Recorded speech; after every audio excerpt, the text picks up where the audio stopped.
perkenalkan nama saya Geraldus Gavin Santoso. Kali ini saya akan menjelaskan tentang bagaimana cara pembuatan function. Sebelum saya menjelaskan bagaimana cara membuat function, terlebih dahulu saya menjelaskan apa itu function dan apa kegunaannya. Function is a group of statement that perform specific tasks. Jadi function adalah kumpulan dari codingan yang dimana menjalankan satu fungsi spesifik. Kegunaan function, yang pertama, dapat digunakan berkali-kali serta dapat dipakai di program lain. Kedua, mudah dipahami. Ketiga, mudah dimodifikasi tanpa mempengaruhi codingan yang lain. Keempat, mudah dicari letak permasalahannya apabila program yang dibuat mengalami error. Saya akan menjelaskan kegunaan function ini secara lebih spesifik. Yang pertama, dapat mudah digunakan berkali-kali serta dapat dipakai di program lain. Maksud dari ini, ketika saya misalnya sudah membuat function di sebuah program, misalnya saya sudah buat function membuat angka faktorial dari program untreated ini, dan kemudian saya misalnya ada program kombinasi. Saya ingin membuat sebuah program di mana mendapatkan kombinasi peluangnya. Nah, ketika itu saya tidak perlu membuat function faktorial lagi. Saya cukup mengambil function faktorial dari program ini. Cukup saya ambil, terus kemudian saya masukkan ke program kombinasi. Setelah itu saya bisa menggunakan function ini. Bisa saya panggil ke function utamanya main. Jadi kayak factorial number ini saya panggil functionnya yang ini. Dan ketika dijalanin, maka saya bisa menemukan kombinasinya. Terus habis itu kegunaan function yang kedua, mudah dipahami. Ketiga, mudah dimodifikasi tanpa mempengaruhi codingan yang lain. Keempat, mudah dicari letak permasalahannya apabila program yang dibuat error. Sebagai contoh misalnya ini. Ini ada function tambah, kali, kurang, dan juga dibagi. Setiap function menjalankan satu fungsi spesifik di mana ada function yang khusus untuk mengurangi kedua angka, function khusus untuk menambahi kedua angka, dan seterusnya. Apabila misalnya mengalami error, misalnya ini tidak mau ngebagi ketika dijalanin programnya, dan tidak mau dibagi, maka bisa tahu, oh ternyata ini tidak mau ngebagi gara-gara function divide-nya ini salah. Jadi lebih mudah dipahami dan kita juga lebih mudah untuk mencari masalahnya ada di mana. Simpelnya kayak begitu. Oke, setelah itu saya akan menjelaskan tipe function. Jadi function itu memiliki dua tipe, yang dimana ada library function dan function yang kita buat sendiri. Library function itu apa sih? Library function itu adalah sebuah function yang udah merupakan bawaan dari library-nya. Misalnya stdio.h fungsinya kayak printf, scanf, terus abis itu ada string.h yang dimana library functionnya strlen, abis itu strcopy dan lain-lainnya. Kayak sebagai contoh, ini ada library function strlen yang merupakan bawaan dari library string.h yang dimana fungsinya untuk menghitung berapa huruf dari panjang sebuah kata. Jadi sebagai contoh, jika makan maka 5. Jadi ada 5 huruf dari kata makan ini. Jadi itu fungsi dari library function strlen. Nah, sekarang saya akan menjelaskan ke kalian bagaimana cara membuat function kita sendiri. Oke, jadi ini ada struktur penamaan function, yaitu yang pertama ada return value type. Setelah itu nama functionnya. Habis itu parameternya. Jadi parameter ini buat inputan function itu. Terus habis itu ada statementnya. Jadi sebagai contoh, misalnya saya ingin membuat function yang menjumlahkan dari dua angka tadi. Pertama, return value type-nya kita tulis dulu, mau void atau integer atau char atau apa, tapi saya akan tulis integer. Terus habis itu function name-nya misalnya nambah. Saya mau buat function menambahkan dua angka. Jadi return value type terus nama functionnya, habis itu parameternya. Parameternya jadi apa yang mau kalian input dalam function itu. Terus habis itu di dalam ini statementnya. Jadi statementnya ini misalnya menambahkan kedua angka. Sebagai contoh misalnya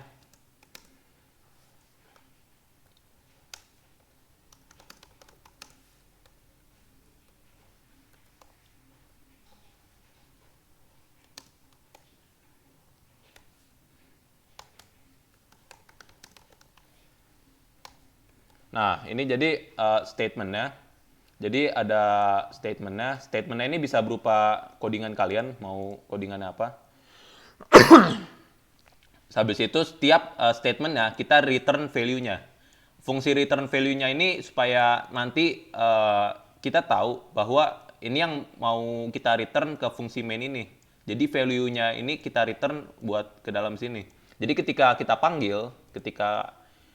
panggil functionnya, jadi value-nya itu di return sehingga kita bisa mendapatkan hasilnya. Jadi sebagai contoh kita mau manggil function yang itu, misalnya integer number one, number two. Nah, scanf %d, koma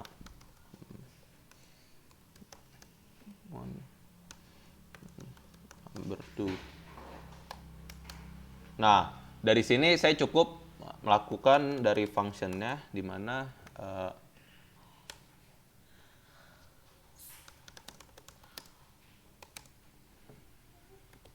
sum number one, number two.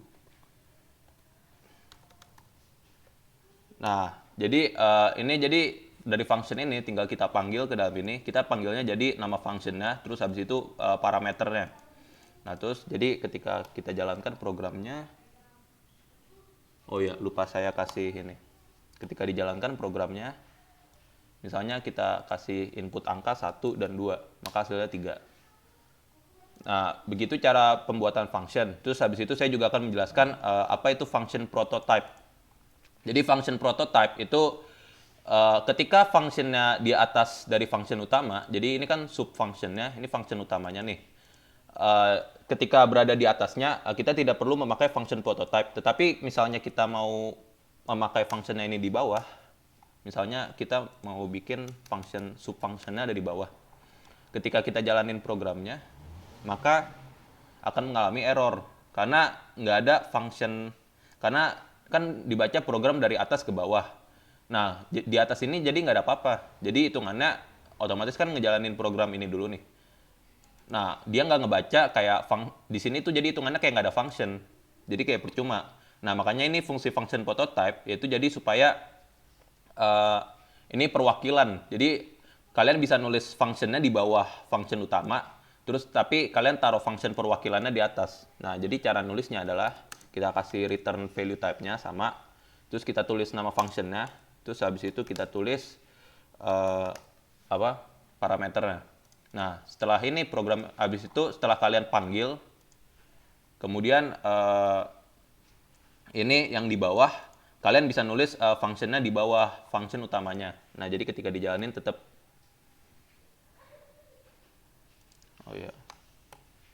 ketika dijalanin jadinya bisa karena menggunakan function prototype. Jadi function prototype itu fungsinya ketika kalian ingin menulis sub functionnya di bawah function utama, ini function utama.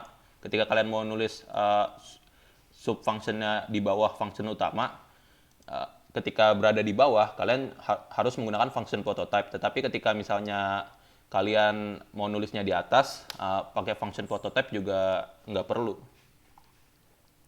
Jadi kayak begini. Jadi function prototype fungsinya ketika kalian mau nulis function ini di bawah function utama, nah kalian harus pakai function prototype. Tapi kalau misalnya nulis di atas function utama, jadi tidak perlu menggunakan function prototype. Ya, sekian itu dari saya tentang cara pembuatan function. Terima kasih. Nah, jadi sebelumnya kan kita sudah mempelajari cara untuk membuat sebuah fungsi. Nah, jadi selanjutnya kita akan membuat dan mengetahui apa itu parameter. Jadi pertama-tama, perkenalkan terlebih dahulu, nama saya Feryansen dengan NIM 24400005933. Dan kita lanjut aja. Jadi, apa sih itu parameter? Apa itu parameter? Jadi, parameter itu adalah sebuah variabel yang digunakan untuk menampung sebuah data yang selanjutnya akan digunakan lagi untuk memproses dari fungsi program. Jadi, parameter adalah variabel yang berisikan data untuk memproses sebuah fungsi. Oke, jadi tanpa berlama-lama lagi, mari kita mulai untuk membuat programnya. Jadi, kita membuat library-nya terlebih dahulu, yaitu include stdio.h. Lalu kita membuat fungsinya terlebih dahulu. Subfungsinya. Oke, jadi ya, program yang akan saya buat itu adalah faktorial yang akan menghitung dari angka yang dimasukkan. Jadi, kita masukkan dulu in faktorial. Nah, angkanya sudah jadi, lalu kita ngapain selanjutnya? Oke, jadi kita akan mendeklar terlebih dahulu di sini, yaitu berupa parameternya. Jadi, int x. Kita bisa juga menggunakan int a, int c, int num, dan lain-lain, tapi saya akan menggunakan x. Lalu, kita ngapain lagi? Jadi, dalam faktorial itu kan, kalau misalnya 1 atau kurang itu, pasti hasilnya 1 kan ya? Jadi, jika x itu kurang atau sama dengan dari 1, maka dia akan memprint atau mereturn 1. Nah, lalu kita akan, selain itu kita akan mereturn jumlah x, nilai x, tapi dikali dengan faktorial x min 1. Nah, mengapa faktorial x min 1? Jadi, di sini kita akan menandakan faktorialnya tersebut, lalu x min selalu lebih kecil. Jadi, kan contohnya nih, x-nya itu adalah 5. Nah, jadi kita akan dikali dengan yang kurang dari satunya, yaitu 4. Lalu lanjut dengan dikurang satunya lagi 3, 2, sampai 1. Nah, seperti itu kira-kiranya. Oke. Lalu kita lanjut in main, yaitu yang utamanya. Lalu jangan lupa return 0. Lalu jangan lupa juga untuk mendeklarenya. Untuk mendeklar lagi, sebenarnya kita bisa menggunakan yang sama, yaitu intx. Tapi kita juga bisa menggunakan int a, int b, int c, dan lain-lainnya, karena akan ditimpa. Jadi saya akan menggunakan 6 saja. Oke, jadi scanf %d n 6. Dan jangan lupakan get char. Oke, untuk scan-nya kita sudah selesai. Nah, untuk mengeprint dari prosesnya ini itu bagaimana? Nah, jadi kita langsung saja print f %d, jangan lupa %d, jangan lupa koma, dan faktorial dari 6. Nah, jadi yang saya bilang ditimpa itu seperti ini. Kita akan memanggil fungsi ini faktorial yang di dalamnya itu int x, tapi kita gunakan 6 dari sini. Nah, jangan lupa titik koma. Oke, kita coba run. Kita compile dulu.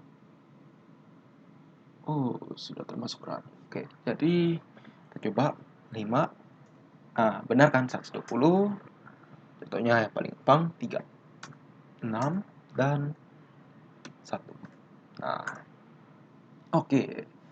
Sudah jadi. Jadi sebelumnya parameter itu juga dipecah menjadi 2. Yang itu yang memanggil dan yang memberi.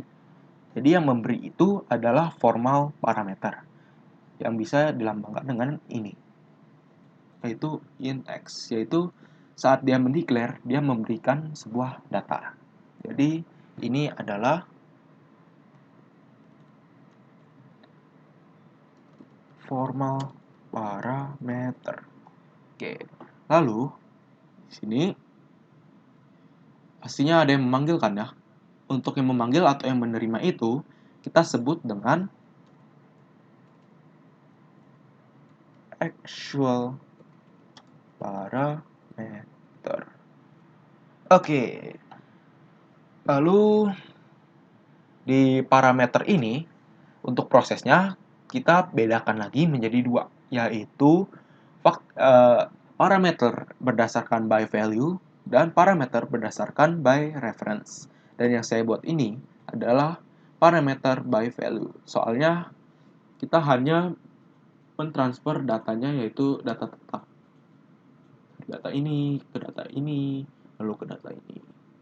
Oke, jadi kita selanjutnya akan belajar parameter by reference. Hai semuanya, nama saya Kenan dan saya akan menjelaskan apa itu passing parameter dengan address atau pointer. Jadi, passing parameter yaitu metode yang memberikan address dari suatu argumen ke function parameter saat pemanggilan function. Di mana di dalam function tersebut, address digunakan untuk mengakses argumen yang digunakan saat pemanggilan. Jadi prosesnya tuh kayak contohnya nih, A dan B di sini. Address mereka akan dikirim ke sini. Terus nanti address-nya itu bisa kita gunakan untuk mengakses argumen yang tadi A dan B yang di sini. Kalau enggak isi dari A dan B tersebut. Jadi cara kerjanya tuh kayak begini. Yang saat yang call by address dan pointer, argumen yang akan kita gunakan yaitu pointer yang sesungguhnya. Maksudnya ini nih pointer nih, yang bintang I sama bintang J ini adalah pointer.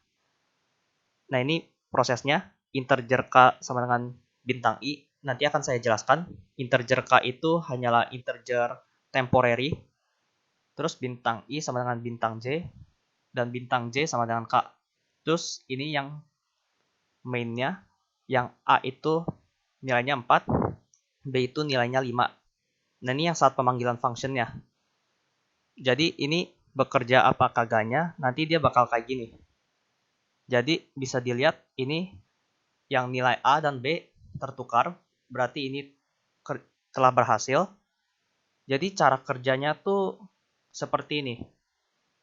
Nilai A dan B itu kan 4 dan 5. Terus anggap aja address-nya si A itu ini, nilainya 100. Ini hanya sekedar angka, hanya sebagai contoh, sementara yang B address-nya itu 101. Jadi apa yang terjadi yaitu address milik si A dan B akan dikirim ke sini. Jadi address-nya A, dia akan masuk ke pointernya ini, pointer bintang I, sementara yang address yang B akan masuk ke bintang J. Jadi dia isinya bakal kayak gini.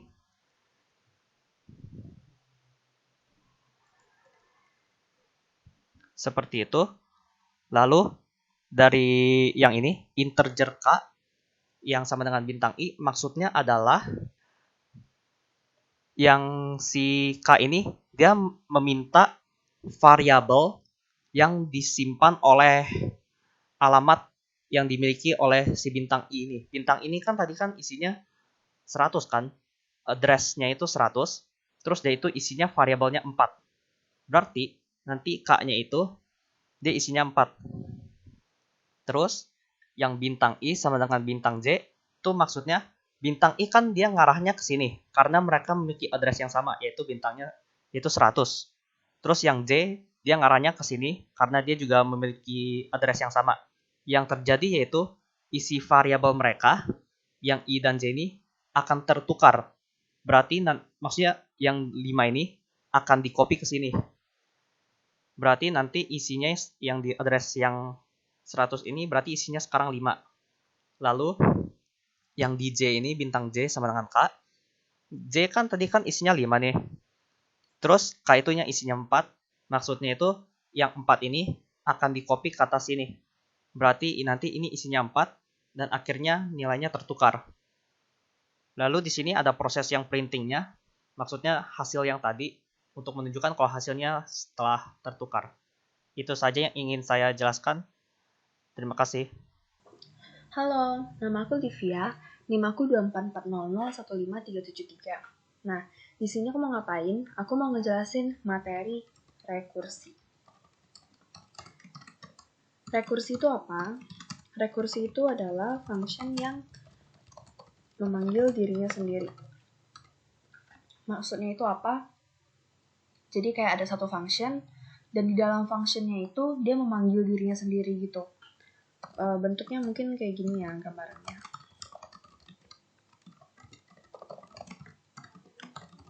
Nah, jadi di dalam function A nih ada A lagi.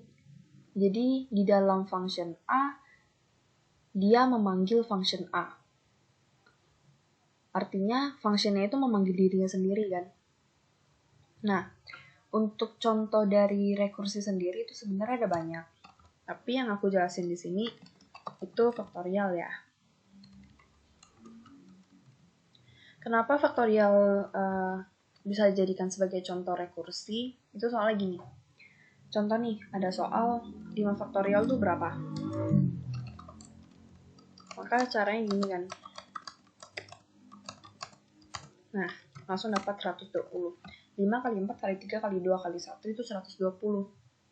Tapi, sebelum itu, ada proses di belakangnya yang sebenarnya itu kayak gini.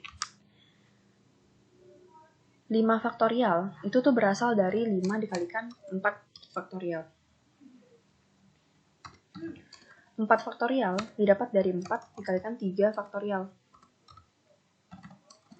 3 faktorial didapat dari 3 dikalikan 2 faktorial. Kemudian 2 faktorial itu didapat dari 2 kalikan 1 faktorial. Nah, jadi ini kan prosesnya nih sampai bisa dapat 120. 1 faktorial itu 1. 2 kali 1 jadinya sama dengan 2 kan.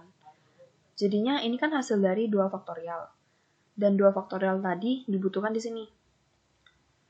Sekarang 2 faktorial itu udah dapat nih 2. Maka kita naik ke atas jadi 3 kalikan 2. 6. Terus 3 faktor ini kan hasil dari 3 faktorial. 3 faktorial dibutuhkan di sini. Maka kita bisa buat 4 dikalikan 6. Karena hasil dari 3 faktorial itu kan 6. Kemudian di sini kan ada 4 faktorial nih. Ini 4 faktorial. Maka 5 dikalikan 24. Kemudian 120. Sama ya.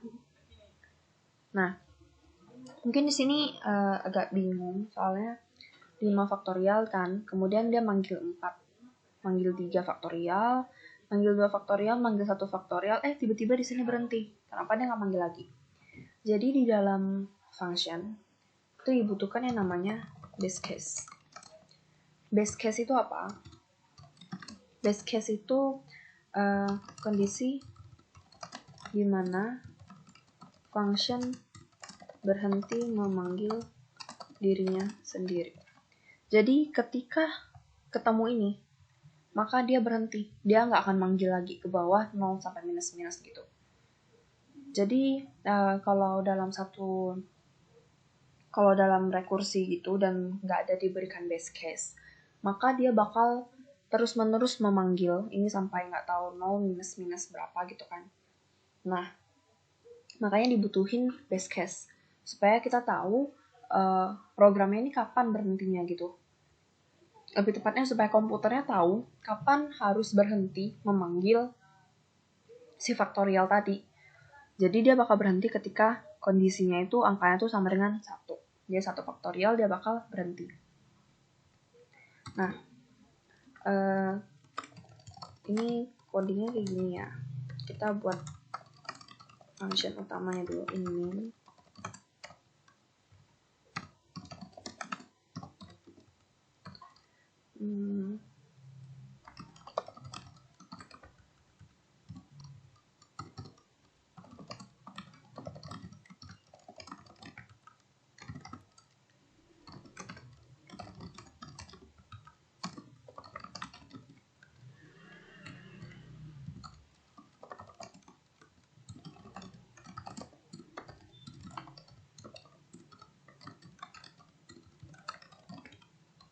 Nah, ini maksudnya gimana? Ini maksudnya gini. Di dalam ini kan kita buat nih function namanya function faktorial. kita bahas dari sini dulu ya. Kenapa pakai tipe data in? Kenapa functionnya pakai tipe data in? Ini karena gini.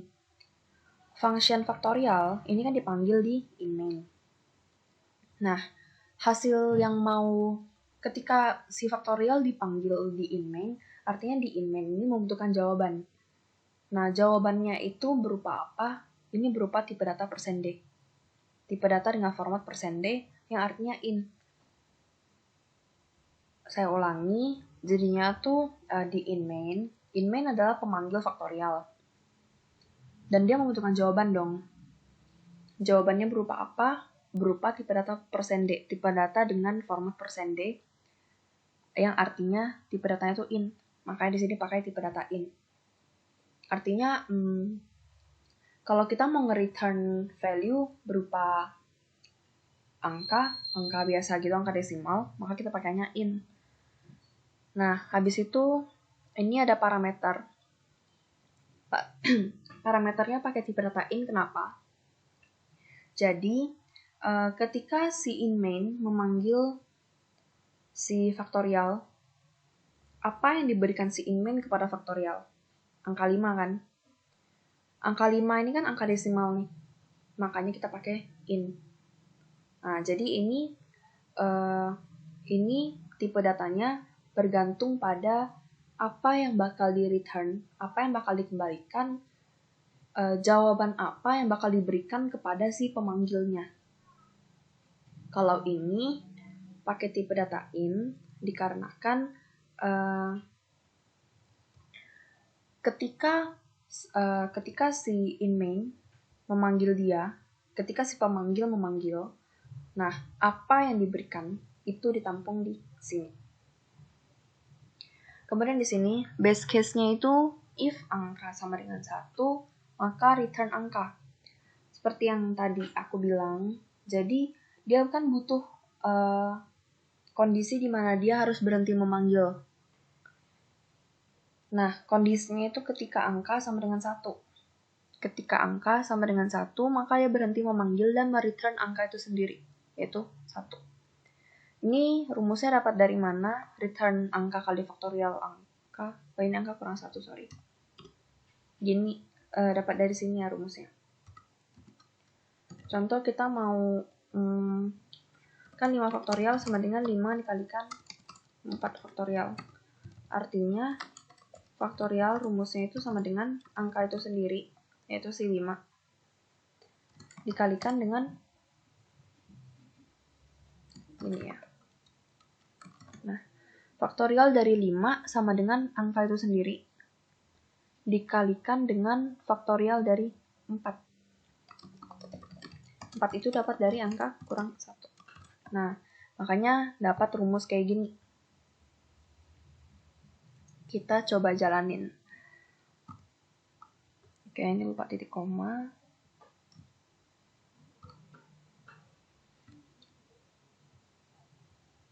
Hasilnya itu 120. Benar ya? Ini. Oke. Sekian dari penjelasan aku. Terima kasih sudah mendengarkan.